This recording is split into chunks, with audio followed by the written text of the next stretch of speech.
All right, Mr. Grover President. Norquist, of course, he's a tax man from the other side of the equation. He knows all there is to know about taxes and how the government wastes your tax money. He's with Americans for Tax Reform, joins us now. You've had a look at some of the ideas the president's going to express tonight. What sticks out, Grover?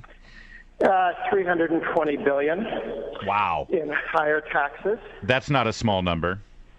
It's a large number, and also massive new spending. Well, let me ask you this, Grover. The president is going to say that this is really just getting the rich to pay their fair share. Who's making up that $300+ billion? Well, if you've been saving for your college education for your kid in a Coverdale saving plan or some of the other tax savings plans, he's going to get those. So that makes you rich. If you ever expect to have capital gains, that makes you rich. If you work at a bank or bank at a bank, he's raising the price of banking. We'll see. There's just so much in terms of new and different taxes. And again, we don't know exactly what he's doing. He dropped this Saturday night with a special conference call for just the press, off the record, nobody's name used. And the next morning, everyone wrote, President wants tax the rich to help middle-class people. But it's not fleshed out. And in point of fact, much of that spending that we're looking at, or tax cuts, are going to be checks written out calling them tax cuts. So it's going to be refundable tax credits to who knows who. It's a very interesting challenge. What he hasn't done is engage on tax reform.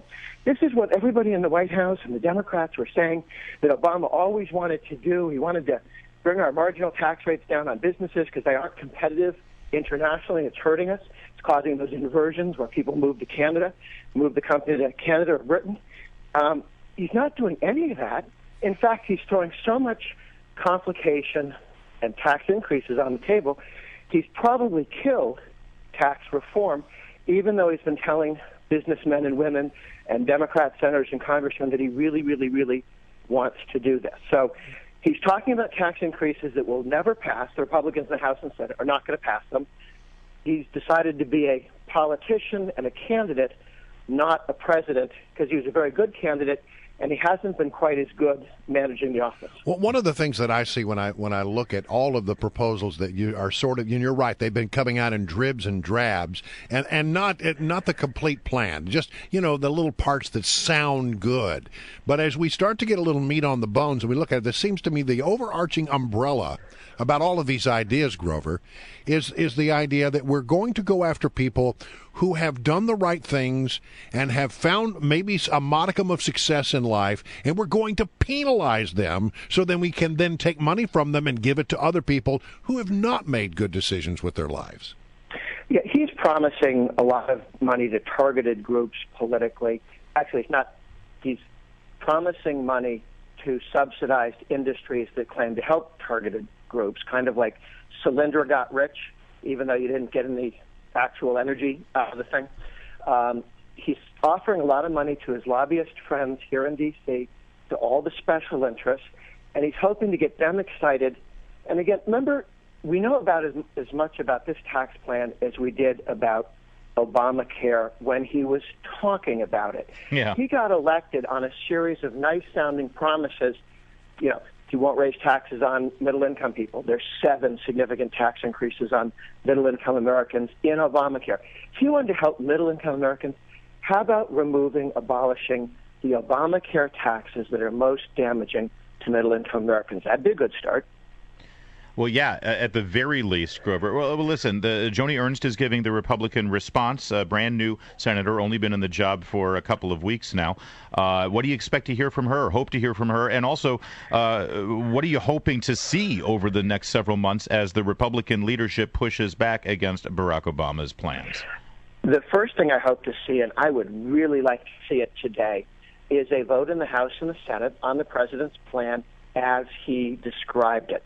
Let's write it down and have a vote today so that before the president gets up and gives a speech about all this cool stuff he's doing in abstract terms, we could have written down what the taxes are, because he said this out loud, and he did write a 10-point outline down, or his staff did.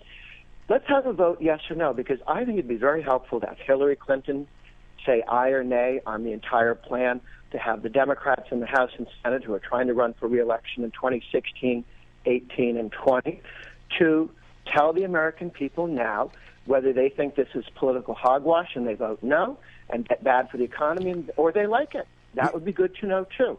But the president is going to try and avoid having a vote on this plan. I think the first thing the Republicans should do is let's have a vote, yes or no, on this plan, stand alone, see where it is, and watch whether the Democrats in the House and Senate say, oh, we're delighted to vote for that, as Republicans would for Kemp Roth or some Reagan initiative, or whether they run away from it, as they say, like scalded dogs.